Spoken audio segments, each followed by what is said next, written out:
अस्सलाम वालेकुम students. Unit number 5 application of computer science.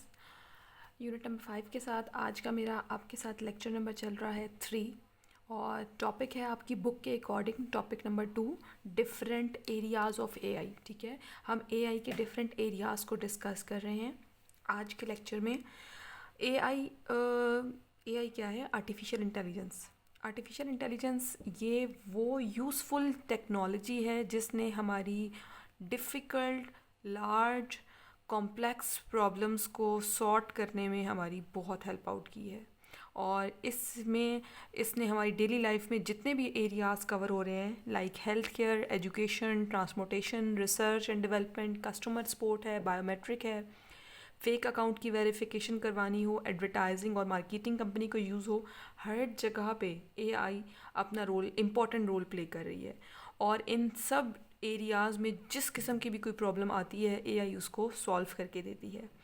आपके इस यूनिट नंबर 5 के अंदर जो एआई के एरियाज़ डिटेल डिस्क्रिप्शन के साथ दिए हुए हैं, आज के लेक्चर में हमने उसी को डिस्कस करना है। आपके इस चैप्टर में 4 टॉपिक्स ऐसे हैं जो इस एरिए में इस टॉपिक में आपने कवर करने हैं। That your first one is speech recognition. ठीक है, स्पीच रिकॉग्निशन ये क्या मेथड है, इसमें एआई किस तरीके से अपना रोल प्ले कर रही है स्टूडेंट्स। इसमें एआई डिक्टेटिंग टेक्स्ट का मतलब है आप जो टेक्स्ट चाहते हैं डिक्टेट करवाते हैं कंप्यूटर को और कंप्यूटर उसको राइट करके देता है। ठीक है, dictating text into computer instead of typing. कुछ यूज़र्स क्या करते हैं जिनको लेट्स सपोज एग्जांपल भी दी हुई है कि some peoples who have physical disability in typing on the keyboard, ये ऐसे लोगों के लिए बहुत ही हेल्पफुल है। प्लस ऐसे लोग जो बहुत बिजी हैं और उनको टाइपिंग में उनको लग रहा है कि जी उनका टाइम बहुत ज़्यादा लगता जा रहा है और उन्होंने टेक्स्ट बहुत ज़्यादा लंबा टाइप करना है, वो लोग क्या करते हैं अपने फ़ोन की कोई भी ऐप निकालेंगे और उस फ़ोन की ऐप, जो ऐप कौन सी है वो भी बता रही हूँ आपको, उस ऐप को ओपन करेंगे और करने के बाद उसको डिक्टेट करना स्टार्ट कर देंगे, मतलब अपनी लैंग्वेज में। ठीक है, और कंप्यूटर की वो ऐप या आपके सिस्टम की वो ऐप क्या करेगी या फ़ोन की वो ऐप क्या करेगी, उस टेक्स्ट को लिखना स्टार्ट कर देगी। तो इससे क्या है कि टाइम सेविंग सबसे फर्स्ट आपकी वो है जो फर्स्ट आपके पास एडवांटेज आता है इस स्पीच रिकॉग्निशन को यूज़ करने से कि you have to save your time. अब वो कौन सी चीज़ है? That is your virtual assistant like Siri and Alexa. ठीक है, सीरी एंड अलेक्सा को आप अपनी अपनी जो ह्यूमन लैंग्वेज है आप बस उसमें उसको डिक्टेट करते हैं और वो उसी कमांड को एक्सेप्ट करने के बाद सेम वही एक्शंस परफॉर्म करना स्टार्ट कर देती है। लेकिन स्पीच रिकॉग्निशन में कुछ डिसएडवांटेज है और उनमें से एक डिसएडवांटेज ये है जी कि बहुत सारे लोगों की डिफरेंट प्रोनंसिएशन होती है और स्पीच रिकॉग्निशन के लिए उस सिस्टम के लिए बहुत डिफ़िकल्ट होता है उन वर्ड्स को अंडरस्टैंड करना। ठीक है, जैसे हम कहते हैं कि इंग्लिश में ब्रिटिश और अमेरिकन इन दोनों लैंग्वेजेस के एक्सेंट का बहुत डिफरेंस है। सेकेंडली बहुत ज़्यादा डिफरेंस है स्पेलिंग का भी। इंग्लिश में बहुत सारे ऐसे स्पेलिंग्स हैं लाइक COLOR कलर। ठीक है, अगर मैं कहती हूँ ना कलर, COLOR कलर, ये अमेरिकन इंग्लिश में है। लेकिन अगर कलर देखा जाए तो ये कलर है आपका ब्रिटिश में आपका कलर का स्पेलिंग ये आ जाता है और अमेरिकन में और। तो इस तरह मल्टीपल वर्ड्स हैं। सॉरी, COLOUR कलर, ये आपका स्पेलिंग आ जाता है ब्रिटिश में और अमेरिकन में ये आता है। तो इस तरह मल्टीपल और भी वर्ड्स हैं जिनके स्पेलिंग भी इवन चेंज होते हैं।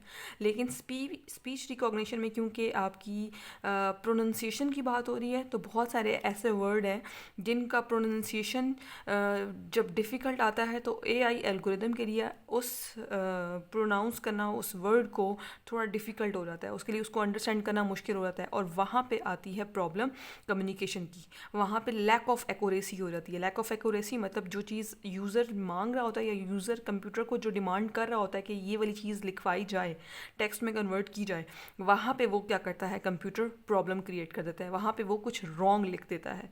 और ये स्पीच रिकॉग्निशन की एक्यूरेसी जो है उसको इन्हेंस करने के लिए अब वैसे डिफ़िकल्ट टेक्नोलॉजीज़ को डेवलप किया जा रहा है, बट ये एक ड्रॉबैक है, ये एक डिसएडवांटेज है स्पीच रिकॉग्निशन का।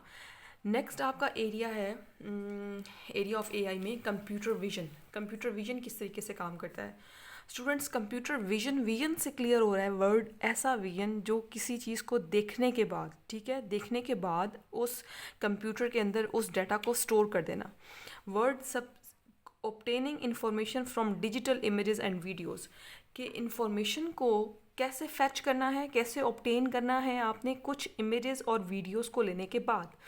इसका मतलब है कैमरास के अंदर कुछ इस तरीके सेंसर्स लगे हुए होंगे या इस तरीके से उसके अंदर कैमरा की सेटिंग की हुई होगी कि जब वो अपने उस सेंसर के अकॉर्डिंग वो कैमरा जैसी ही पिक्चर कैप्चर कर लेगा, उस पिक्चर के अंदर से वो इन्फॉर्मेशन को गेट करना स्टार्ट करेगा, फैच करना स्टार्ट करेगा, ठीक है, और फिर उसके ऊपर एनालिसिस करेगा और फिर उस इमेज में जो चीज़ गिवन है उसको रिकॉग्नाइज करेगा, उसके इमेजेस को डिफ्रेंशिएट करेगा कि इस पूरी पिक्चर में कितने डिफरेंट इमेजेस हैं। तो ये सारी चीज़ फैच करना और निकालना और फिर उसमें से यूज़फुल इन्फॉर्मेशन निकालना, ये काम किसका है? कंप्यूटर विजन का। अब कंप्यूटर विजन में कुछ एप्लीकेशंस जो आपकी बुक में गिवन है उनको देख लेते हैं। कंप्यूटर विजन में जो एप्लीकेशंस आ रही हैं उनको मैंने बोल्ड करके लिख दिया है। अब इन सब इन्फॉर्मेशंस को, सब कंप्यूटर विजन के इन एरियाज़ को मैं वन बाय वन एक्सप्लेन करने लगी हूँ। सबसे पहले कह रहे हैं जी हेल्थ केयर सिक्योरिटी, ठीक है। कंप्यूटर विजन अब हेल्थ केयर सिक्योरिटी में किस तरीके से हेल्प आउट करता है स्टूडेंट्स? ये पेशेंट्स का जो साथ अक्सर आप देखते हो कि पेशेंट्स जब हॉस्पिटल में किसी रूम में उनको एडमिट किया जाता है तो साथ उनके एक कंप्यूटर पड़ा हुआ होता है जिसे आप मॉनिटर स्क्रीन कहते हैं। वहाँ पे 24/7 टाइम डिडक्शन होती रहती है, ठीक है। पेशेंट का सिम्टम्स जितने, उसका बीपी कैसा हो रहा है, डाउन हो रहा है, शुगर लेवल कैसा जा रहा है, उसकी हार्ट बीट कैसी जा रही है, वो सब चीज़ें रिकग्नाइज़ करना कंप्यूटर विजन का काम है, ठीक है, उस सिस्टम के अंदर। और अगर जैसे कोई लेट्स सपोज चीज़ पेशेंट के लिए क्या कहते हैं ड्रॉबैक में जा रही होती है तो वो फ़ौरन से वहाँ पे अलर्ट देना स्टार्ट कर देता है, स्क्रीन के ऊपर ब्लिंक होना स्टार्ट हो जाती है और इस तरीके से स्टाफ को नोटिफाई कर दिया जाता है कि इमरजेंसी की सिचुएशन आ गई है। तो बेसिकली हेल्थ केयर सिक्योरिटी में इस तरीके से काम कर रहा है। नेक्स्ट है फेशियल रिकॉग्निशन। फेशियल रिकॉग्निशन तो स्टूडेंट्स अब आपके सिस्टम में आपके मोबाइल फ़ोन को लॉक लगाने का भी जो तरीका है वो फेशियल भी है। आप अपने फेस के थ्रू भी अपने सिस्टम कंप्यूटर को लॉक लगा सकते हैं। तो वो होता क्या है कि जब आपने लॉक लगाना होता है तो जिस फेस को रखवाना होता है वो फेस सबसे पहले वो आपका मोबाइल कहता है कि अपने फेस को सामने रखा जाए, ठीक है। इसके बाद वो फ़ोन क्या करता है, आपका फेस डिडक्ट कर लेता है, अपने डेटाबेस में स्टोर कर लेता है और नेक्स्ट टाइम आप जब फ़ोन को लॉक लगा देते हैं और जब अनलॉक करना स्टार्ट करते हैं तो वो फ़ोन अनलॉक करने से पहले आपको अपना फेस जैसे ही उसी एंगल में आप रखेंगे जिस एंगल में आपने उस फ़ोन को सेव किया था तो आपका फ़ोन जो है अनलॉक हो जाता है। तो ये फेस रिकॉग्निशन की ऐप जो है इसके पीछे जो एआई काम कर रही है that is computer vision.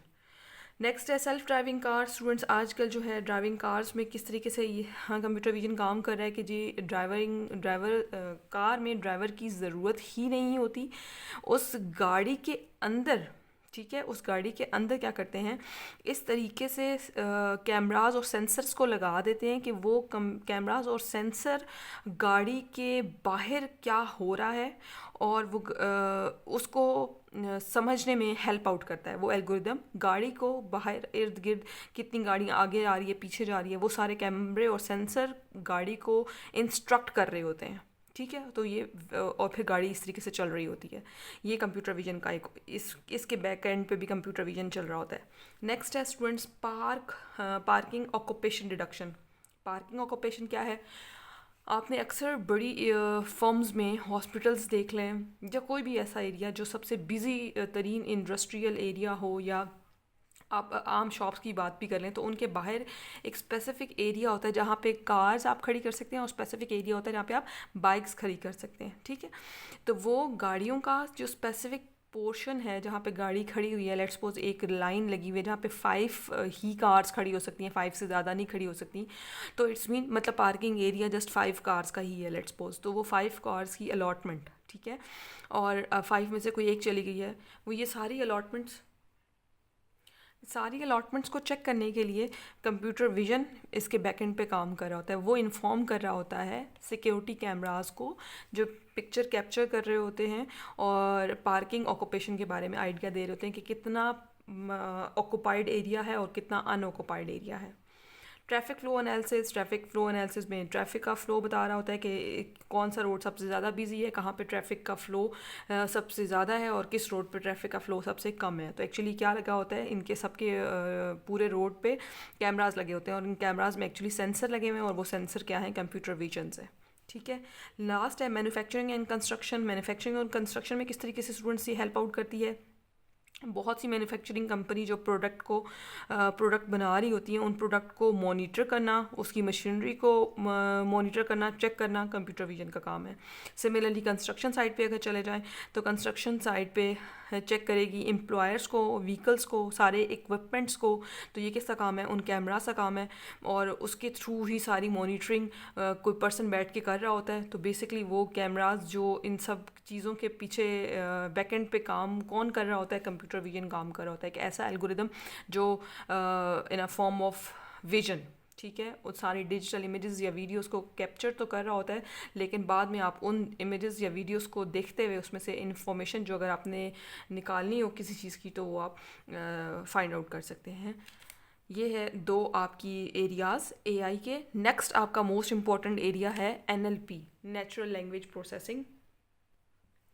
Ji students, NLP, ठीक है, नेक्स्ट आपका एरिया है जहाँ पे एल्गोरिदम यूज़ हो रहा है, जहाँ पे आर्टिफिशियल इंटेलिजेंस यूज़ हो रहा है, that is NLP, natural language processing. ये कैसी एबिलिटी है स्टूडेंट्स, ये बिल्कुल ह्यूमंस की तरह काम करता है। जिस तरीके से हम लोगों को स्पोकन और रिटन वर्ड्स दोनों की समझ आती है, बिल्कुल एनएलपी इस तरीके से काम करता है कि इसके अंदर ये एबिलिटी है कि वो वर्ड्स जो बोले जाएं उसको और जो लिखे जाएं वो उनको कम्प्लीटली अंडरस्टैंड करता हो। ठीक है, ये एक बहुत कॉम्प्लेक्स एल्गोरिदम इसके पीछे यूज़ हुआ होता है, एक ऐसा एल्गोरिदम जो अंडरस्टैंड करे, एनालाइज करे बोले हुए वर्ड्स को भी और लिखे हुए वर्ड्स को भी। ठीक है, और जो वर्क फ्लो हो रहा है जिसके थ्रू ऑटोमेटिक वर्क फ्लो उसको प्रोसीड करने में ये बहुत ज़्यादा हेल्प आउट करता है। इसका मतलब है कि अगर एनएलपी को कोई काम दे दिया जाता है, यानी कि कहा जाता है कि ये टास्क परफॉर्म करके दिखाओ, चाहे वो स्पोकन वर्ड्स में हो, ठीक है, एनएलपी फ़ौरन से उन जो बोले हुए वर्ड्स होंगे उनको फैच करेगा, उनको गेट करेगा और उसके अकॉर्डिंग अपना एक्शन परफॉर्म करना स्टार्ट कर देगा। और लेट्स सपोज अगर आपने एनएलपी को कुछ वर्ड्स लिख के दे दिए हैं टेक्स्ट की फॉर्म में, चैटबॉट इसकी बेस्ट एग्जांपल थी, अगर आपने टेक्स्ट फॉर्म में दे दिए हैं तो एनएलपी उन टेक्स्ट को फ़ौरन से रीड करेगा, एक्शन परफॉर्म करना स्टार्ट कर देगा उन वर्ड्स के अकॉर्डिंग। ठीक है, तो एनएलपी आपकी डेली बेसिस के काम को, आपके वर्क फ्लो को स्मूथली रन करने में बहुत हेल्प कर रहा है। इसके लिए आपकी बुक में जो एप्लीकेशंस हैं जहाँ पे एनएलपी हमारी डेली लाइफ में यूज़ हो रहा है, मैं उन्हीं को बताने वाली हूँ आपको। लैंग्वेज ट्रांसलेशन है, email filtering and spam detection है, वॉइस रिकॉग्निशन है जो अभी डिटेल में बताया, वेब सर्च, चैटबॉट, ये सब आपके कौन से सर्च इंजन्स हैं जो जिस पे आप लिखते हैं और ऑटोमेटिकली आपको वो इन्फॉर्मेशन देना स्टार्ट कर देता है। पर्सनल असिस्टेंट है, इनको हमने बहुत डिटेल में पढ़ा है। स्पेल एंड ग्रामर चेक है, इसको भी डिटेल में पढ़ा है। सेंटीमेंट एनालिसिस, इसको भी पढ़ा है आपने। Bias and fake news reduction, advertisement to targeted audience, ये सारे वो एरियाज़ हैं जहाँ पे डेली बेसिस पे एनएलपी आपके बैकएंड पे काम कर रहा होता है और हमें आइडिया भी नहीं होता। वेब सर्च इसकी बेस्ट एग्जांपल है। जैसे स्टूडेंट्स गूगल में आप जाएं और जाके कुछ लिख देते हैं, ठीक है, आप रिटन वर्ड्स लिखते हैं और गूगल क्या करता है, फ़ौरन से आपको उन रिटन वर्ड्स से रिलेटेड इन्फॉर्मेशन निकाल के दे देता है। तो इट्स मीन बैकएंड पे कौन काम कर रहा है, एनएलपी, नेचुरल लैंग्वेज प्रोसेसिंग, जिसमें आपने उसको वर्ड्स लिख के दिए और उसने आपके उन लिखे हुए वर्ड्स से रिलेटेड सारी इन्फॉर्मेशन आपको डिफरेंट वेबसाइट से निकाल के आपके सामने प्रेजेंट कर दी होती है वेब पेजेस की फॉर्म में। इसको आप बोलते हैं वेब सर्च। चैटबॉट कहाँ पे यूज़ हो रहा होता है, अक्सर ऑनलाइन वेबसाइट से जब आप कोई चीज़ ऑर्डर करते हैं तो साथ ही वहाँ पे लिखा होता है कि आपको ऑनलाइन या कस्टमर से बात करने के लिए 24/7 टाइम आपसे ऑनलाइन है। ठीक है, तो साथ छोटा सा एक चैट बॉक्स बना हुआ होता है, उसको आप बोलते हैं चैटबॉट। ठीक है, वहाँ पे आप अपने जो उस वेबसाइट का डायरेक्ट बैकएंड पे बैठा हुआ क्लाइंट है, आप उससे फेस टू फेस यानी कि बात कर सकते हैं। ठीक है, उसको मैसेज भी टाइप करके भेज सकते हैं और उसको ऑडियो भी करके भेज सकते हैं और वो उसी टाइम पे आपको आंसर करता है। तो बैकएंड पे कौन काम कर यूज़र है NLP, natural language processing. Personal assistant को हमने डिटेल में पढ़ा है, स्पेल एंड ग्रामर चेक को भी पढ़ा है, सेंटिमेंट एनालिसिस भी पढ़ा है। इसके बाद दोबारा इसको रिकॉल फिर भी कर देती हूँ। सेंटिमेंट एनालिसिस जिसमें आपका पब्लिक रिव्यू होता है, जो पॉजिटिव, नेगेटिव और नेचुरल भी हो सकता है। तो वो जो फीडबैक गेट करना है या फैच करना है, वो जिस चीज़ के थ्रू आता है कस्टमर से क्लाइंट की तरफ, या वो उसको आप बोलते हैं सेंटिमेंट एनालिसिस। ठीक है। बायस एंड फेक डिडक्शन, बायस बोलते हैं जो ऐसा रिजल्ट जो 2 टाइम्स का हो, जो 2 तरफा हो। ठीक है, 2 ऑप्शंस आपको प्रोवाइड कर रहा हो, फेयर रिजल्ट ना हो। ठीक है। And fake new deduction, fake चीज़ बोलते हैं ऐसी चीज़ जो रियल ना हो, गलत चीज़ हो, और उसको आप बोलते हैं फेक। तो वहाँ पे डिडक्शन भी आपको करके देता है कौन? NLP।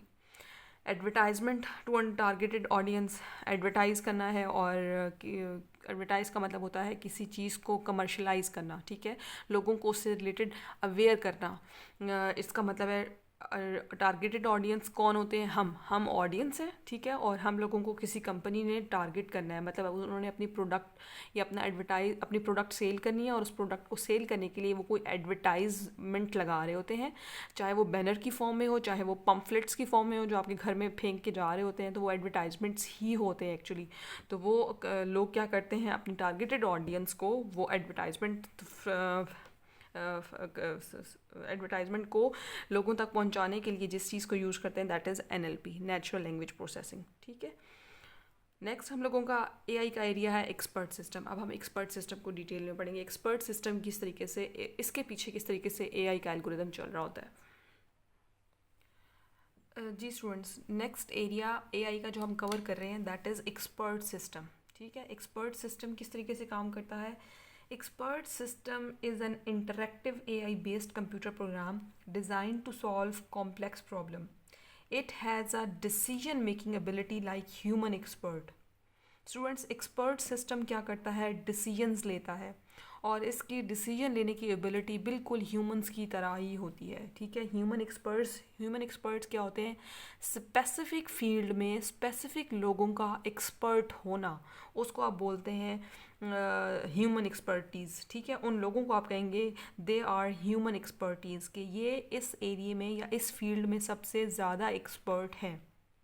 जैसे अगर मैं इंजीनियर्स ले लूँ, उनको मैं ये नहीं कहूँगी कि इंजीनियर्स मेडिकल की फील्ड में एक्सपर्ट हैं। नो, डॉक्टर्स एक्सपर्ट हैं मेडिकल की फील्ड्स में, इंजीनियर एक्सपर्ट हैं मशीनरी की फील्ड्स को लेके। ठीक है, इंजीनियर्स भी लिमिटेड नहीं है, इंजीनियर्स की भी जो मल्टीपल टाइप्स हैं, ठीक है, इलेक्ट्रिकल है, मैकेनिकल है, जो भी है। ठीक है, फर्दर वो हर इंजीनियर अपनी फील्ड के अकॉर्डिंग उसका एक्सपर्ट है। ठीक है, हम उन एक्सपर्ट्स को लेके, मतलब डिफरेंट एरियाज़ के जितने भी एक्सपर्ट्स हैं, उन सारे एक्सपर्ट्स को लेके एक एल्गोरिदम ड्रॉ कर देते हैं, और वो एल्गोरिदम क्या करता है? वो पूरा एक एक्सपर्ट सिस्टम बना देता है। ठीक है, उन मल्टीपल एक्सपर्ट ह्यूमंस को यूज़ करते हुए आप एक पूरा डेटाबेस क्रिएट कर दें। ठीक है, हम इसकी एक्सपर्ट सिस्टम की जो डेवलपिंग है नेक्स्ट टॉपिक में वही डिस्कस करने वाले हैं, लेकिन अभी फ़िलहाल बस आप ये डेफिनेशन इस टॉपिक के लिए माइंड में रखें, they are decision making ability. ठीक है, एक्सपर्ट सिस्टम क्या है? डिसीजन मेकिंग एबिलिटी है, सेम लाइक ह्यूमन बींग्स।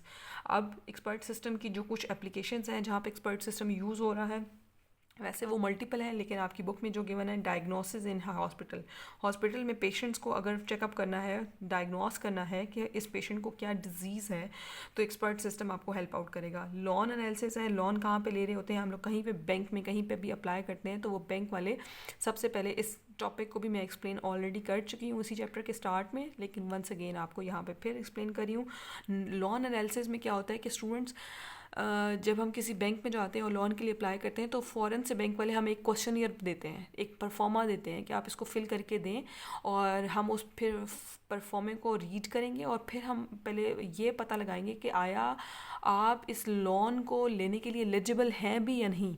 अगर आप एलिजिबल नहीं होते तो वो क्या करते हैं, आपका लोन अप्रूव ही नहीं करते। और अगर आप वो परफॉर्मे को देख के आइडिया लगा लें कि जी ये जो लोन लेने के लिए आया हुआ एप्लीकेंट ये एलिजिबल है इसके लिए, तो वो आपका लोन अप्रूव कर देते हैं और आपको वो पेमेंट दे देते हैं। तो लोन एनालिसिस में भी कौन हेल्प आउट कर रहा होता है? एक्सपर्ट कर रहा होता है।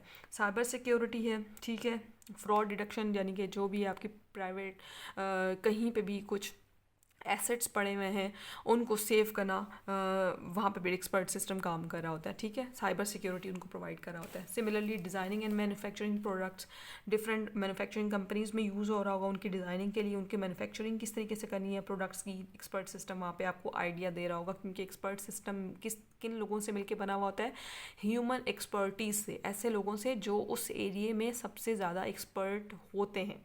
तो एक्सपर्ट सिस्टम क्योंकि उन ह्यूमन एक्सपर्टीज से मिलके बना हुआ है, तो इट्स मीन वो हेल्प आउट करेगा कि प्रोडक्ट की किस तरीके से डिज़ाइनिंग या मैन्युफैक्चरिंग की जाए। Similarly planning and scheduling of project, similarly monitoring operation of plants, agriculture से रिलेटेड भी आपको एक्सपर्ट सिस्टम हेल्प आउट करता है कि आपके प्लांटेशंस के लिए फर्टिलाइजेशन कब ज़रूरी है, कब ज़रूरी नहीं है, और वीड्स के लिए क्या चीज़ ज़रूरी है, क्या चीज़ ज़रूरी नहीं है, उन सब ऑपरेशंस को मॉनिटर करना और टाइमली उनको जो उनकी डिमांड्स हो उसको फुलफ़िल करके देना, बताना, सारा एक्सपर्ट सिस्टम का काम है। एक्सपर्ट सिस्टम इस तरीके से इन सारी फील्ड्स में काम करता है और हेल्प प्रोवाइड करता है। अब नेक्स्ट आपका मोस्ट इंपॉर्टेंट टॉपिक है कि एक्सपर्ट सिस्टम की डेवलपिंग कैसे की जाती है, ठीक है। एक्सपर्ट सिस्टम किस तरीके से बनता है। जी स्टूडेंट्स, अब हम नेक्स्ट हमारा लास्ट टॉपिक है एरियाज़ ऑफ एआई का, कि एक्सपर्ट सिस्टम जो अभी मैंने आपसे डिस्कस किया है कि जी ह्यूमन एक्सपर्ट्स से मिलकर इसको बनाया जाता है, या वो एक एक्सपर्ट सिस्टम को बनाते हैं, किस तरीके से बनाते हैं, ठीक है। उसके 4 कुछ इंपॉर्टेंट पॉइंट्स हैं जिनको देखते हुए एक्सपर्ट सिस्टम बनता है। First of all database create की जाती है। डेटाबेस आपको बताया है, डेटाबेस क्या होती है, एक लार्ज स्टोरेज होती है जिसके अंदर मल्टीपल या एक large amount of data store होता है जो डिफरेंट एरियाज से लिया जाता है, और वो लार्ज अमाउंट ऑफ डाटा जो डिफरेंट एरियाज से लिया जाता है उसको हम जिस जगह पे स्टोर करते हैं उस स्टोरेज एरिया को हम क्या कहते हैं, डेटाबेस। अब एक्सपर्ट सिस्टम क्या करता है, एक डेटाबेस क्रिएट करता है, और इस डेटाबेस क्रिएट करने के बाद एक्चुअली इसमें रखता क्या चीज़ है, इसमें सेव क्या चीज़ करता है स्टूडेंट्स। ये आप क्या कहते हैं, स्पेसिफिक एरियाज़ लें और उन स्पेसिफिक एरियाज़ के लिए आप नॉलेज इकट्ठी करें, ठीक है। और वो नॉलेज कौन लोग इकट्ठी करे होंगे, एक्सपर्ट लोग, वो लोग जो उस एरिए में या उस फील्ड में सबसे ज़्यादा एक्सपर्ट हैं, वो एक्सपर्ट लोग उससे रिलेटेड, उस टॉपिक से रिलेटेड या अपनी फील्ड से रिलेटेड इंफॉर्मेशन कलेक्ट करेंगे, नॉलेज कलेक्ट करेंगे, ठीक है। और कलेक्ट करने के बाद क्या करेंगे, इस एक्सपर्ट सिस्टम के अंदर फीड कर देंगे, एक्सपर्ट सिस्टम के अंदर सेव कर देंगे, और सेव करने के बाद समझे आपको एक डेटाबेस क्रिएट करके वो एक्सपर्ट लोग दे देते हैं। वो एक्सपर्ट लोग क्या होते हैं, उन स्पेसिफिक एरियाज़ के एक्सपर्टीज़ होते हैं, उनके पास अपने उस फील्ड से रिलेटेड हाईली नॉलेज होती है। वो सारी हाईली नॉलेज क्या करते हैं, वो एक्सपर्ट जमा कर देते हैं, और जमा करके एक चीज़ जगह के अंदर स्टोर कर देते हैं और एक डेटाबेस क्रिएट कर देते हैं।